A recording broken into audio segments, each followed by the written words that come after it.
이번에 저희가 이제 블록체인에 대해서 또 알아보는 시간인데 제가 또 소중한 분들을 모셨습니다. 라자 자이디님, 스크롤 헤드 오브 그로스 담당으로 있으시고 제가 한번 소개를 하도록 하겠습니다. 네, 자기소개 부탁드리겠습니다. 안녕하세요. Thank you so much for having me. I'm Raza, head of growth at Scroll. Scroll is a layer 2 blockchain. It's a blockchain on Ethereum. Our technology is powered by Zero Knowledge, ZK, and we are focusing on payments and stablecoins. And that's what we're here to talk about today. 네, 그런데 우리 이지민 저자님은 또 나오셨나요? 네, 안녕하세요. 또 인사드리겠습니다. 네, 저는 한국 스크롤 대표로 있고요. 그래서 오늘 이제 라자랑 같이 통역도 할 겸 질문도 할 겸 나왔습니다. 네, 근데 우선 지금 저희 셋 다 표정이 이렇게 좋지는 않은 게 저번 주에 역대급 코인 하락장이 왔었어요. 그래서 그러고 나서 우리가 다 이제 좀 어느 정도 충격을 회복은 했지만 그래도 상당히 충격적이었던 일이었었는데 그 이유가 무엇인지 또 전문가한테 여쭤볼 필요가 있다 싶거든요. 어떤 이유라 생각하시는지 좀 여쭤보겠습니다. I think this is the biggest sign that crypto has gone mainstream, and actually this is not the first time we've seen it. So if people recall, like a few months or like 6-7 months ago, when the Japanese yen took a hit, crypto markets took a hit too. And what does this mean? So it means that crypto is sensitive to what is happening in other markets and in the geopolitical landscape. And so in this case, there are different theories. We don't know exactly yet. Right now, people are saying because of a panic reaction of Trump announcing tariffs to China. Some are arguing that there might have been a liquidity issue on centralized exchanges. But the biggest certainty that we have is that crypto is mainstream and it's responding like other commodities like gold and oil to geopolitical and geomarket actions. 그러면 그 전에도 큰 하락장이 있었잖아요. 그러면 그때는 그 이후에는 어떻게 또 코인 생태계가 변화됐는지 좀 궁금하거든요. So two parts of this question is what happened like after to the ecosystem and did something impact the meta. The first is what we can say to some certainty and extent is that it was a panic reaction to, let's say, what Trump or the tariff announcement.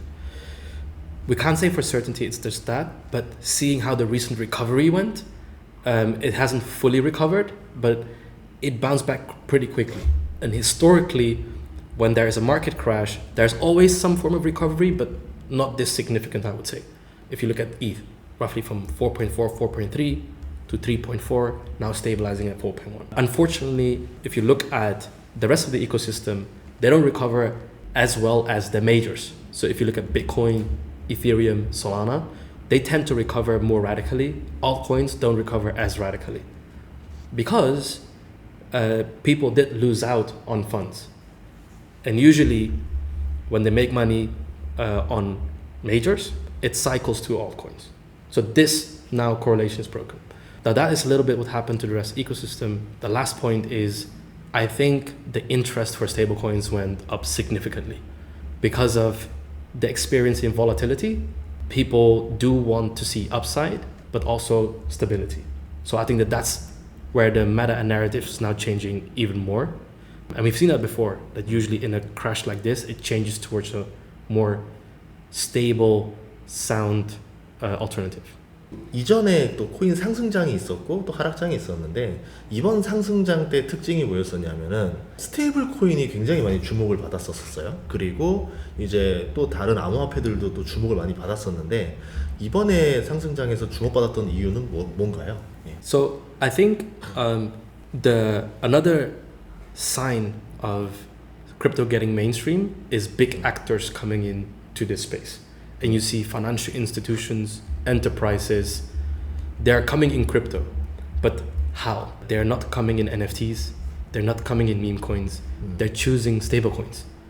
So when you see a big names outside of crypto now saying, we're gonna come into crypto, but through stablecoins, that makes retail and other people excited. And then that creates a lot of attention for stablecoins. That's part one. Part two is that people have experienced so much volatility in cryptocurrency that they're looking for an alternative, but in crypto.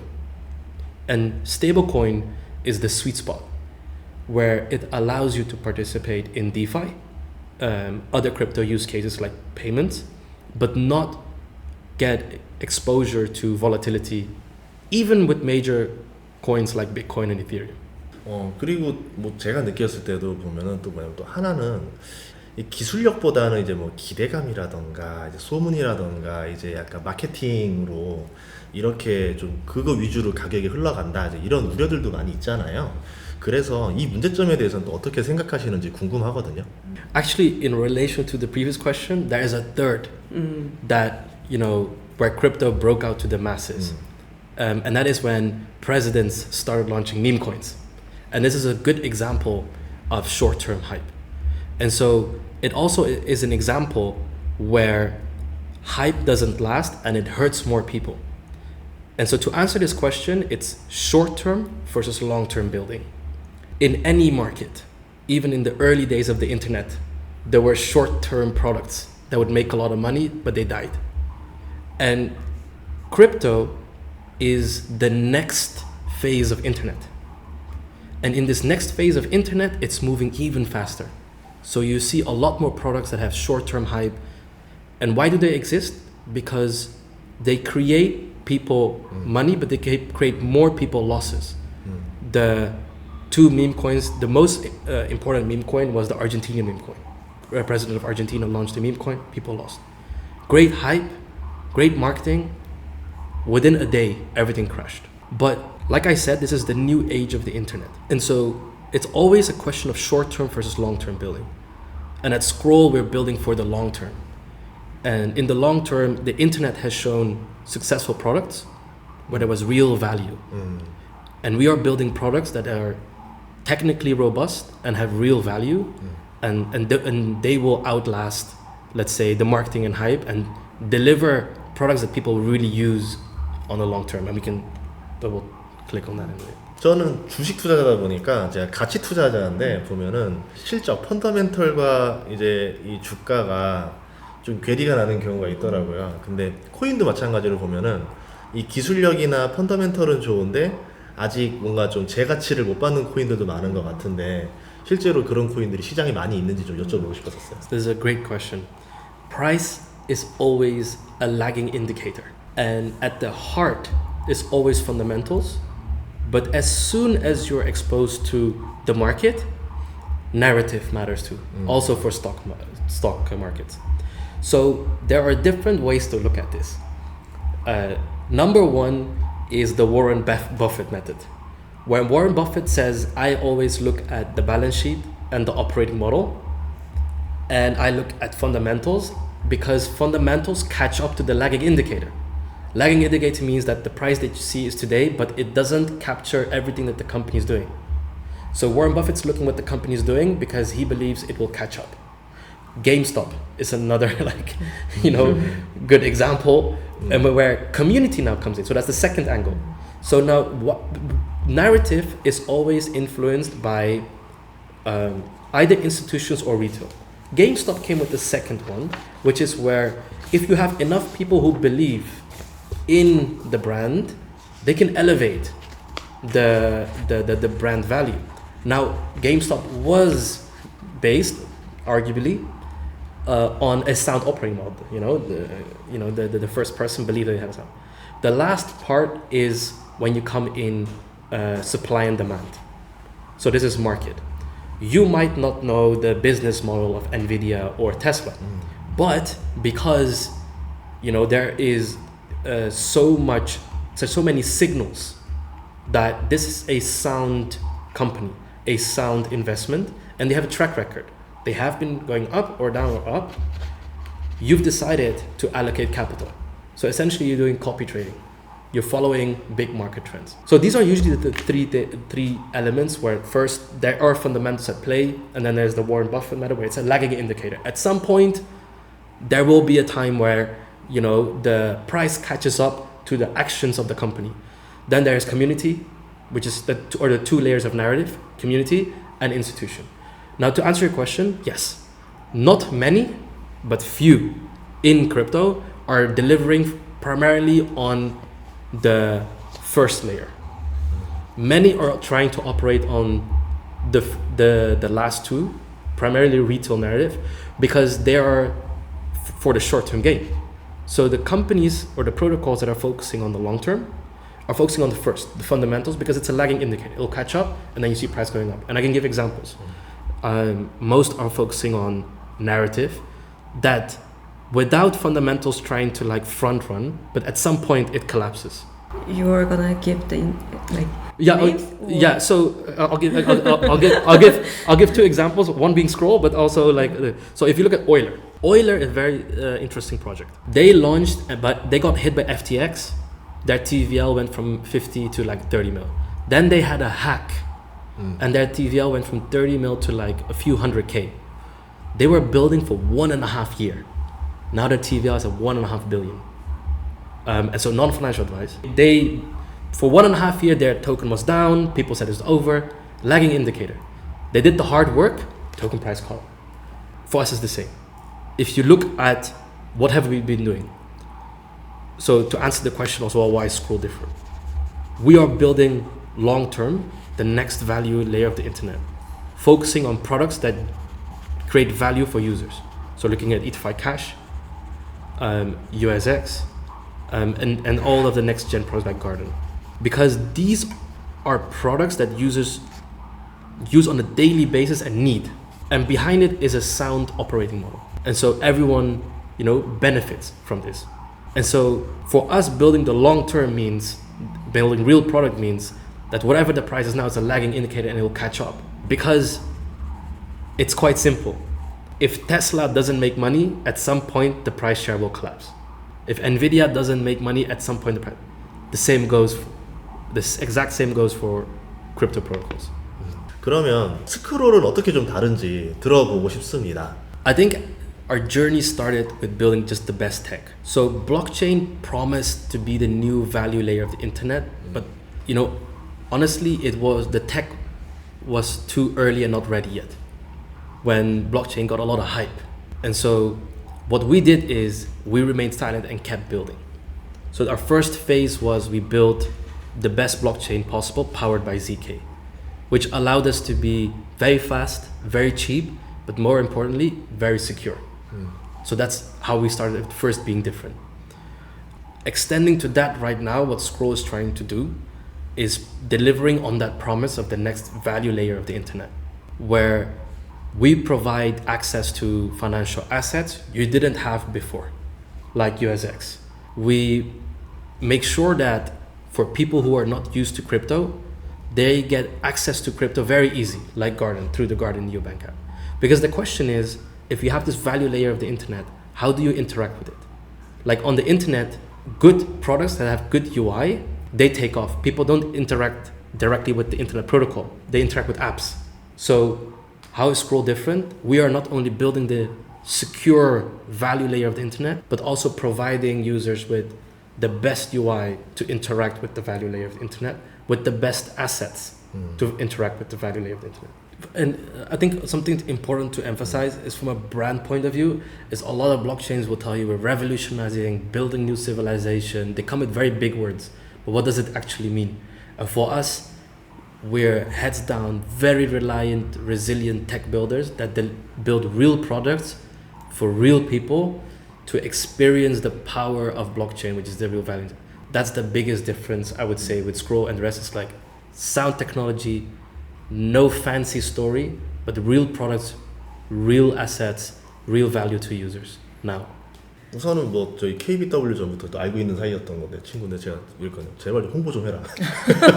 아니 기술력 중요한 거 아는데 좀 알려라. 기술력이라도 알려라. 그래도 좀 알아야 사람들이 또 이제 그 기술의 가치가 또 늘어나고 또 활용할 거 아니에요. 네. 그래서 저번에 또 출연했을 때 또 스테이블 코인을 출연했을 때 또 이제 알게 돼서 그 라자는 그러면 스크롤에서 어떤 역할을 하는 거예요? Formally, my role is head of growth. So what I lead is BD, marketing. We have an incubation and a product team, governance, ops. The simple thing is to say everything non-engineering. But I will say at Scroll, titles don't matter. Jane is more important than me. We have many team members and everyone has a crucial role. We're not very big. We're like a tight squad. So you're number 2 or number 1? It is very important. Like, are you number 1? Yeah, I'm number 1. Sure. 제가 이제 스크롤 저도 이제 들어보니까 그 제로 지식 증명이라고 JK라고 이제 부르는데 뛰어나다라고 이제 알고 있는데 이게 좀 또 대중들은 잘 모르니까 쉽게 좀 설명을 해주시죠. The simple way to say ZK is that I can prove something to you without showing it. So today, if I ask you, if you tell me I have $100 million in the bank, you would have to show me the bank statement, and then I can say, okay, your name and then the amount. With ZK, what you can do is show it to a computer, and then that computer just tells me yes, no. But I don't see it. I don't see your statement. I only see what's called a proof, like a proof that you have $100 million, but I don't see your bank account. I don't see the actual amount or your name. And so that is what ZK is in simple terms. It's proving something is true or not true without showing the data in this case. How can you trust the computer is correct? Yes. So the another simple way of showing it is that the computer can show what it takes as information and what it proves. So to give you another example, let's say the computer needs to prove that you are older than 18 and only takes your driver's license.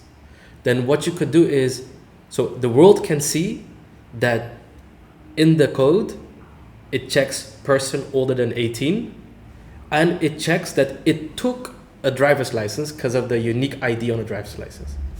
And so you go to the computer, you give the computer your driver's license, it checks, yes. Then I come and check it, but how do I know that the computer checked your driver's license?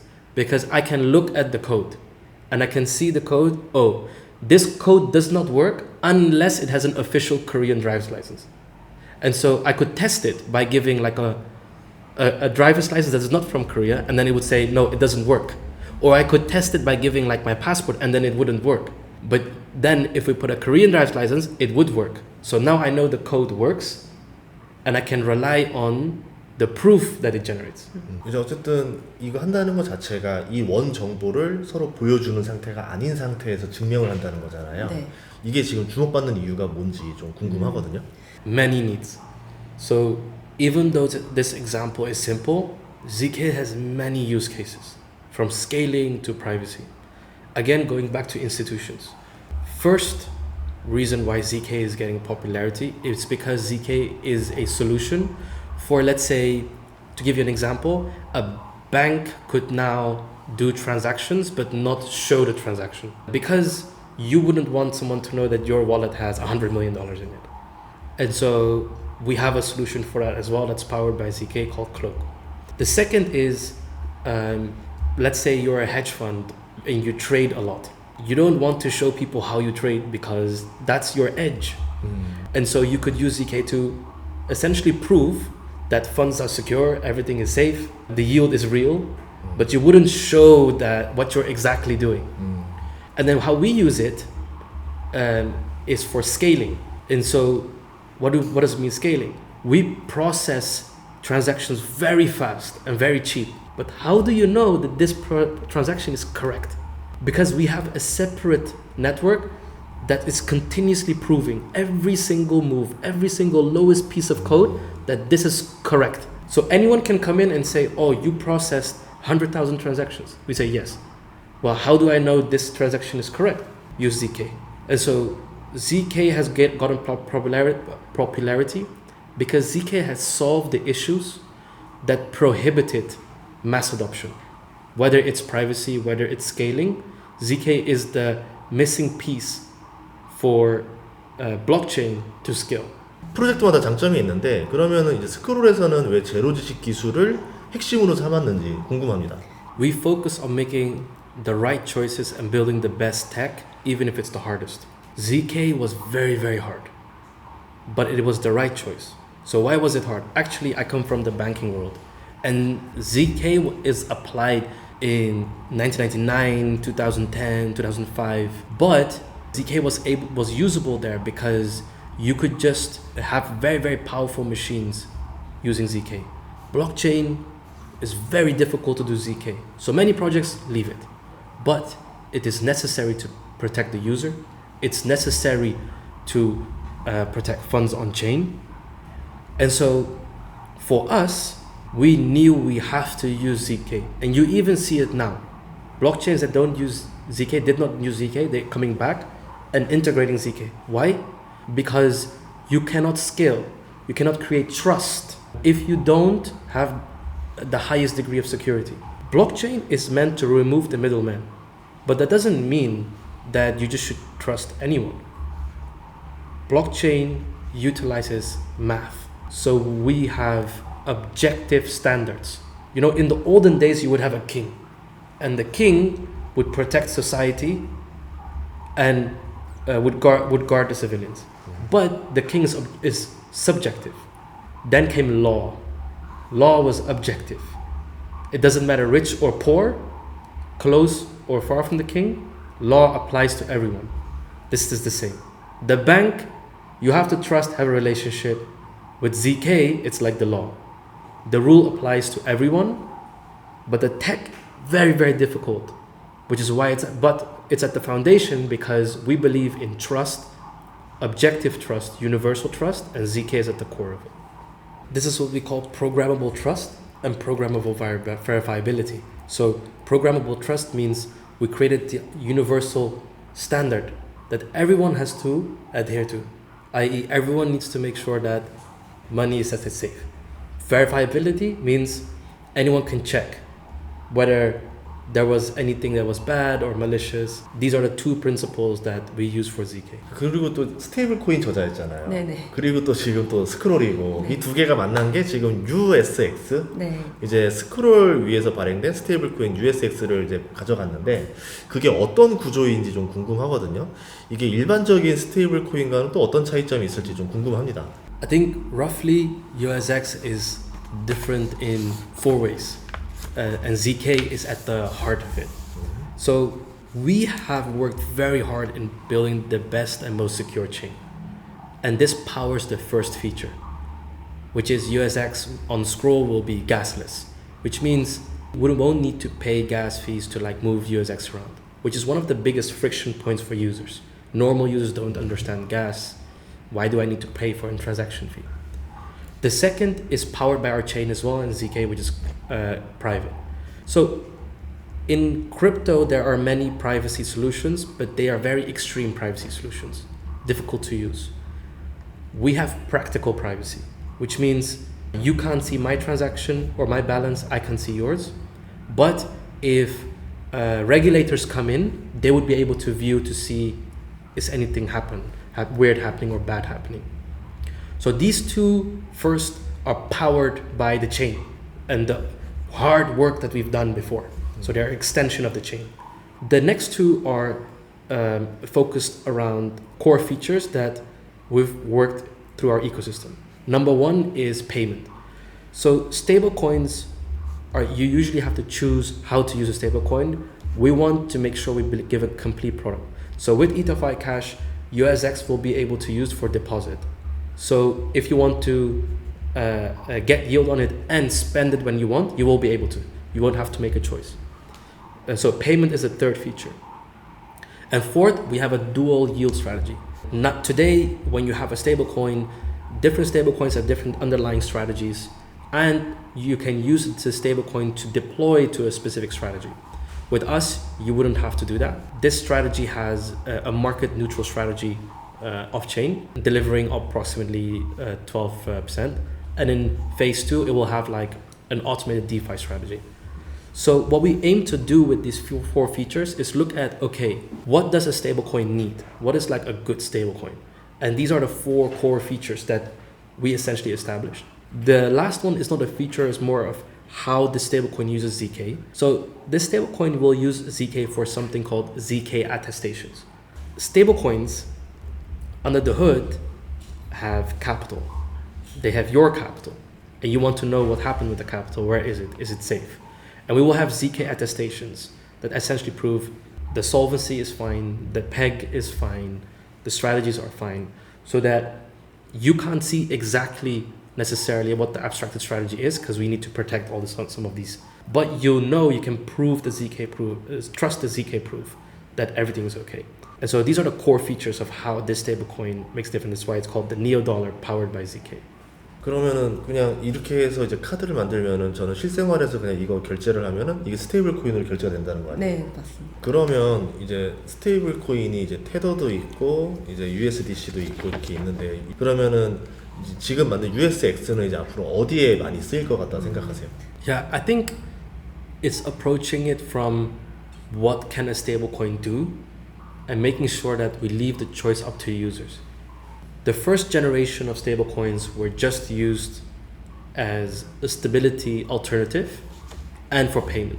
I.e., if you wanted funds on chain, but you don't want price fluctuation, you would have a stablecoin, and then you could use it in DeFi to trade, to borrow, to swap, and for payments. The next gen, but under the hood, these stablecoins were making money with your money, and they were keeping the money. So then the next gen was essentially stablecoins that were sharing a part of these yield proceeds back to the users, but they all have slightly different mechanisms, most of them unsustainable. So they have high yield at the start, and then the yield goes down as more people come in. And then different stablecoins come with different use cases, focused on privacy, only focused on payment. This stablecoin is meant to be however the user wants to do it. You just want yield, you can stake it gets yield, done. You want to use it for payment, we provide you the payment rails directly. You can use it today with a credit card, spendable. You wanted to use it in DeFi, but in a private manner, you'll be able to do it. As a matter of fact, this stablecoin will be available on other chains too. But we can only give certain features on Scroll because it gets powered by our chain, like gasless and like privacy.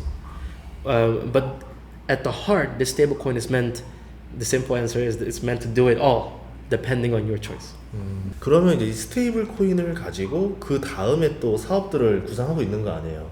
그 중에 하나가 그럼 네오뱅크가 아닌가 좀 생각이 되는데 기존에 또 핀테크도 있고 금융 앱들이 있는데 이거 어떤 차별점이 있는지도 좀 궁금하거든요. I think two main things. First is that this app is built on blockchain, which is the new value layer of the internet. So it's the upgraded version of internet. And that is obviously a core piece. Now you can do peer-to-peer transaction, you don't need a bank, you can hold these assets, all these benefits we've spoken of until now, whether it's USX or whether it's other use cases. But remember I said before is that we interact with the internet through an app. With a blockchain, it should be the same, but this has been the biggest hurdle for blockchains. In the whole crypto world, people are still opening their laptop or they're using their phone, not to think about like all the hacks and the security issues. It's because the honest truth is the best app hasn't been built yet, and we believe we can do it. So what does that mean? The first, it's powered by blockchain, but the best blockchain, secure, performant, delivering these valuable assets like USX. The second is, can we provide the best onboarding experience?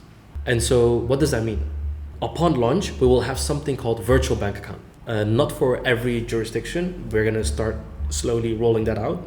But for instance, I'm from Europe, and in Europe, our bank accounts are called IBAN. This app will have an IBAN number, but the IBAN will be attached to a wallet address. It's because you have to build the app that is tied to the user behavior the users are used to. So if you're used to your banking app, your fintech app should look the same.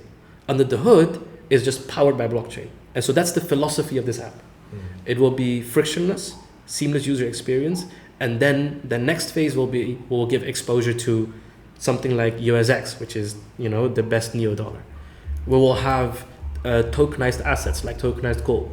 We will have FX protocol on chain, so virtual finance. So if you want digital yen, if you want digital RMB, if you want digital currencies, you'll get that in this app. And if you want to use DeFi in a safe, secure, and easy way, you will be able to use this app. So that's how this app will be different from traditional fintech. 도로를 깔고 전기와 수도를 설치하면 이제 거기서 이제 가게들이 생기고 도시가 생기고 하는 인프라를 설치하는 게 지금 스테이블 코인이 이제 이 인프라를 설치하는 일이었던 거고 그 인프라 위에서 이제 뭐 네오뱅크라던가 이제 가든 앱 이런 것들이 이제 들어온다는 거잖아요. 네, 네. 그러면 가든 앱은 어떤 건가요? 좀 소개를 해주시죠. So I'm gonna take a step back, but it's very. I usually give this analogy. If you take the city analogy, then blockchains are essentially the electricity grid and the clean water. And then what we do is that we created a zero tax system. So if you live in the city, you don't pay tax, no gas fees. These buildings are essentially the different apps. Some of these buildings we own, like Garden. Some our founders are building, like TradFi Cash. And then the users that will come in will use these buildings, will use these apps. So Garden is like almost like your passport that makes it easy for you to come in and out and use everything, like whether it's building or stores or app, whatever you want to do. So it's kind of like your gateway. Garden is like our WeChat. So it's plugged into all these services, but we have the infra, we have external services like founders that are building, and we have our own services in the app too. 그러면 가든 앱이 그러면 우리가 알고 있는 뭐랑 가장 유사한 거예요? 안드로이드 개념이라고 해야 될까? Oh, good question. So it's probably going to be the better analogy is that it's a combination because it has core services such as payment and the assets and the interaction, but we will actually have a mini app store in it because some of the founders in our ecosystem, they're building on top of our infrastructure, but it's a different app. So if you go to the mini app store and you go into it, you'll be able to click on it and then use their app inside of our app.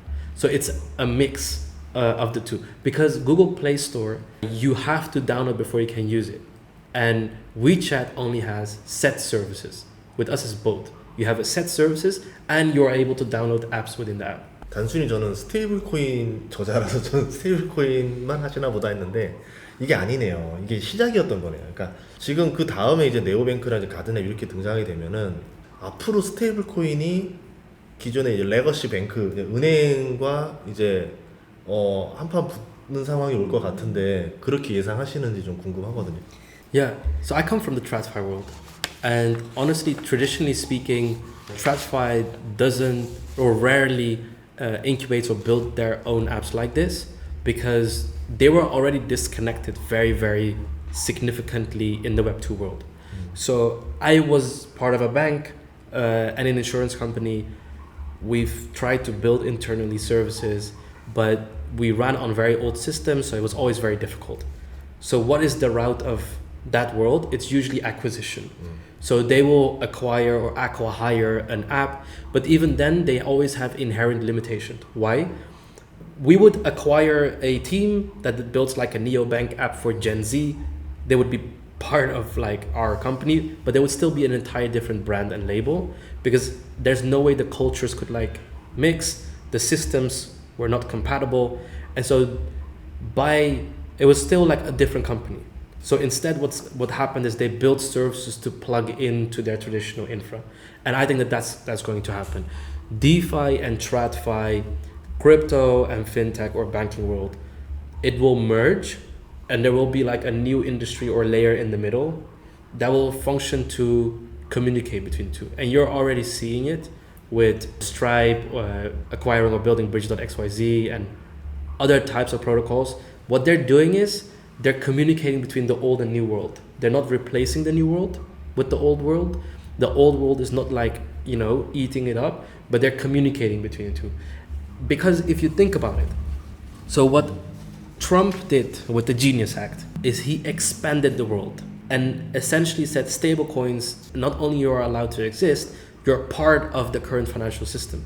It didn't go the other way where it says the financial system, becomes a part of the stablecoin ecosystem. Now there's a big difference here because stablecoins are now allowed to participate in the banking world, but it didn't eliminate Circle, it didn't eliminate Tether, it didn't eliminate the DeFi world. Now bad regulation can do that, Mika did that, but it didn't. So to answer your question, the TLDR, I think will merge. Regulation will allow the two worlds to communicate, and good regulation will allow the new world to keep growing while the old world benefits. 그러면 지금 어쨌든 우리 지금 가지고 있는 최종 목표가 뭔지 좀 궁금하거든요. I think the ultimate goal for Scroll is allowing the world to participate in the new value layer of the internet. blockchain has been around for quite a few years, and it's moving much faster than the internet was. So if you look at how long internet was before internet like reached masses, it took like a long time. We believe we are at the forefront of that, of delivering the value layer of internet to people. So payment on chain, crypto on chain, democratizing access to return on investment and assets. Our personal goal and vision is that by doing this, we're building a new economy. Does that mean are we gonna keep building the services or? Yes. Yeah. We're gonna keep building in services. We're gonna keep building assets. So to give you a sneak peek, we're gonna bring gold on chain, but real gold. So it's not going to be, up until now, tokenized gold was just like buying gold on paper, was not real gold. We're gonna have like real gold in custodial service. So if you buy it, there's real gold off chain. We have on country level, and I cannot mention yet which country, but on country level where ZK can be used for a lot more. It can be used for voting, for ID, for attestations. For the supply chain, if you look at real world assets, it's like, how do you know that this coffee bean, there was no farmers oppressed or maliciously treated? We have a coffee-backed stablecoin coming. So if you want to invest in coffee and drink a lot of coffee, but you want the stablecoin, we will have that. And then side by side, we're also investing in our founder ecosystem. So we are not only building services and products, we are also partnering and building together with founders who are building the same or the similar products and services. And we're here for the next 20, 30 years. We're only just getting started. We're actually a very young company. We launched mainnet in end of 2023. For a lot of people, it seems like a very long time. But even like our token, we launched like end of last year, but it's a lagging indicator. We only just got started. This Q4 is the effort of the entire 2025. And from this quarter onwards, every quarter we are going to launch services and products. Every quarter. Oh, that's a lot of work for me. 론칭한 지 그러면은 지금 이제 3년 차인 거네요. So Scroll started in 2021. Yeah, building the chain took like a lot of time. The ZK engine took a lot of time. And then we launched the testnet in 2022 and again in 2022 and then at the start of 23. 이제 이렇게 빠르게 또 이제 프로젝트를 추진하다 보면은 뭔가 지금 부족하다, 난 지금 이게 필요하다라는 게 또 있을 수 있잖아요. 지금 어떤 게 가장 많이 필요한가요? 뭐 예를 들어 자본일 수도 있고 사람일 수도 있고 뭐 제도일 수도 있고 여러 가지도 있겠죠. So let me start with the last, I think 4 points here. Like regulation will speed up. It will also increase competition, but mainly I think it will speed up and make our jobs, our lives easier. I think it has already made our lives easier. I think that in terms of capital, the main thing we're focusing on is building products that will deliver real value. And let me be more specific. We want to build things people want to use. So when I talk about tokenized gold, people get really excited because they're like, oh, I like people in like in certain countries like on the African continent or Latam don't have access as easy to buy like or get access to this gold. But also in the West, they're like, hey, what do you mean I can get access to discounted gold? So they're like, this is something that people want. And so we're going to focus on building things people want. And then inherently we will come into a limitation of scaling, whether that is internal resources or external. But definitely one of the things that I would say, maybe reflecting what Scroll needs to do better is marketing. I think many people don't know, often when we build like these great products or we build the best tech. And so that's what we're trying to do. We're trying to get out there so people understand 2 years, mainnet never went down. Every quarter or every 6 months we had an upgrade. The chain has become hyper performant. One of the best, if not the best ZK chain. We have, real products like payment products on Scroll like ETHFI Cash. Now this asset, the stablecoin asset. And I think people often get surprised when I tell them what has already been built and what is coming and how advanced our tech is. Mm-hmm. This is important because when you were asking me about the stock price, I said that the fundamentals are important, which we're doing right now. We will have a staking mechanism for SCR, where everything that we're doing and what's making money, we're going to redistribute to the SCR stakers. But the second is also important. People need to believe that, why Scroll? Because this is the best tech. Like, why Apple? Apple is the best tech, the greatest phone. Okay, Why scroll? Because it's the best tech, the best services, the best assets. And so that's what we're doing right now, which is why you do need to like talk about it. And so I think in marketing is where we're focusing as well. 그러면 마케팅을 좀 도와드리기 위해서 그 한마디만 좀 따라해 주시면 좋을 것 같아요. 이렇게 포즈해서 나요 라자. 나요 라자. 라자. 나요 라자. 그럼 지금 만든 서비스들이 한국에서도 쓸 수 있는 건가요? Yes, that's the goal. I think I always say Seoul is my favorite city in the world, so I love coming here. But the goal is to bring it everywhere. But for sure, like I mean, we have Jane on the ground as well for a very specific reason, and we believe that this is a market we're heavily focused on. Yeah. 저 오늘 이제 특정 코인 하나를 가지고 이렇게 1시간 넘게 대화를 길게 본 건 처음이거든요. 주식시장에서 스타트업이랑 되게 많이 닮았다. 정말 스타트업 보면은 잘하는 것도 있고 아직 부족한 것도 있고 나가야 될 것도 많고 하지만 여러분들이 많이 또 들어주시면서 이런 생태계를 가지고 있구나 하나씩 이해를 하면은 구독자 여러분들한테도 많은 도움이 될 것 같아서 제가 또 한번 이렇게 좀 초청을 드렸었습니다. 앞으로도 많은 활동 부탁드리고 그러면 그 어플들이 언제 나오는 건가요? 스테이블 코인도 그렇고. Pre-deposits are open now, but the protocol will go live first week of November. And the Garden app together with it. Yeah. 그럼 제가 더보기에다 소개를 한번 더 놓도록 할 테니까 많은 참고 부탁드리도록 하겠습니다. 여러분들 도움이 됐을 것 같습니다. 앞으로도 많은 또 프로젝트들 제가 또 초청해서 여러분들한테 알려드릴 수 있는 시간을 만들어 보도록 하겠습니다. 제가 영어를 또 잘 못하지만 또 이렇게 영어 잘하시는 분들이 계셔가지고 덕분에 구독자 여러분들이 쉽게 이해할 수 있을 것 같아서 너무 도움이 됐습니다. 오늘 또 통역을 해주셔서 너무 감사합니다. 예, 그리고 라자 오늘 나요 라자 해줘서 너무 감사합니다. 나요 라자. 앞으로도 응원하도록 하겠습니다. 화이팅. 감사합니다. 네, 감사합니다.